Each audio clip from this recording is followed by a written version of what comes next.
Hola, ¿qué tal? Mi nombre es Jonathan. Es un gusto estar aquí con ustedes. Me presento. Soy estudiante de la Facultad de Medicina de la Benemérita Universidad Autónoma de Puebla y formo parte actualmente del grupo de instructores del Departamento de Nosología Clínica del Aparato Cardiovascular, así como también formé parte del equipo de capacitación de diversos grupos de atención prehospitalaria, en donde bueno, tuve el acercamiento de este tipo de temas que me gustaría tratar. Vamos a comenzar hablando un poco sobre flútero auricular. Flútero auricular o también conocido como aleteo auricular es básicamente una arritmia considerada dentro de las taquicardias. No, es una taquicardia considerada dentro del espectro de las taquicardias supraventriculares, que es básicamente resultado de un circuito de macroentrada que tiene que ver que tiene que ver con el espacio comprendido del istmo cabo-tricuspidio. Es decir, el istmo cabo-tricuspidio, ¿qué es eso? Es básicamente la zona comprendida entre eh, el, el orificio de salida de la vena cava superior y el orificio de entrada del ventrículo derecho, o con otras palabras, también se conoce como por donde termina la vena cava superior y donde está o donde empieza el orificio tricuspidio. Hablando de vena cava superior y orificio tricuspidio, se entiende perfectamente que estamos hablando de aurículas. Entonces, la alteración se va a dar en las aurículas. Por ende, en los criterios electrocardiográficos, nosotros nos tenemos que fijar precisamente en la onda P. ¿Qué va a haber aquí en la onda P? Bueno, en la onda P, la onda P va a aumentar la frecuencia de veces que va a aparecer en el electrocardiograma. Son tres criterios grandes, que en realidad dos de ellos son observacionales o escrutinales, y vamos a dividirlo en dos grandes. El primero, el QRS es estrecho y va a tener la misma frecuencia, ¿ok? El QRS entre QRS no se altera, pero la frecuencia en la que aparecen las ondas P va a ser aumentada. Es decir, la frecuencia de las ondas P van a ir de 250 a 350 o 375 latidos por minuto, dependiendo de la bibliografía que se, que se revise, ¿ok? De 250 a 375 latidos por minuto, ¿ok? La presencia de las ondas P. Este aumento en la frecuencia en la que vamos a observar la onda P va a provocar un patrón que se lo conoce dientes en sierra, que es muy característico de esta anomalía, de esta arritmia, de esta taquicardia, ¿ok? En sí, hay dos tipos de flútero auricular. El primero es uno antihorario, que es el más frecuente, y otro que es horario. ¿Cómo lo vamos a diferenciar electrocardiográficamente? Bueno, básicamente nos vamos a tener que fijar en las derivaciones inferiores o las derivaciones que comprenden la cara inferior, que son D2, D3 y ABF, y la derivación precordial de V1, ¿ok? Aquel que es de sentido antihorario va a tener morfología con ondas F, es decir, las ondas P, positivas en la derivación V1 y negativas en la cara inferior.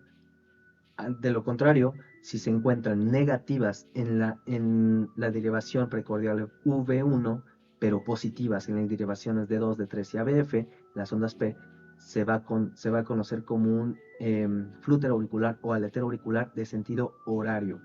Cuando yo me refiero a un sentido horario, tenemos que recabar la información que ya habíamos dado desde un principio del área comprendida entre del istmo cabo-tricuspidio. Cuando yo digo eso es básicamente el sentido en donde da la despolarización. Ok, esta esta taquicardia tiene como característica un sentido circular de despolarización en las aurículas, y ya sea horaria o antihoraria, ¿ok?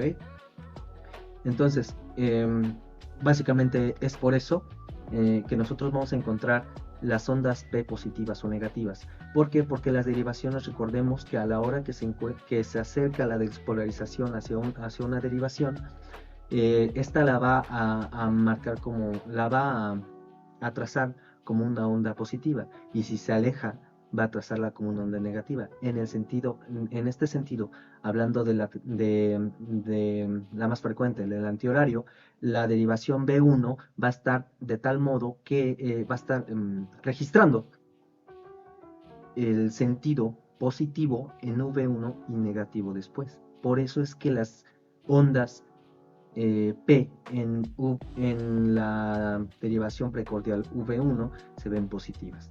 Vamos a hablar un poquito más, no solo del electrocardiograma. Esta alteración no es tan frecuente tal vez como una fibrilación auricular, pero sí tiene la característica de que, de que puede aparecer en pacientes o en corazones estructuralmente sanos, ¿ok?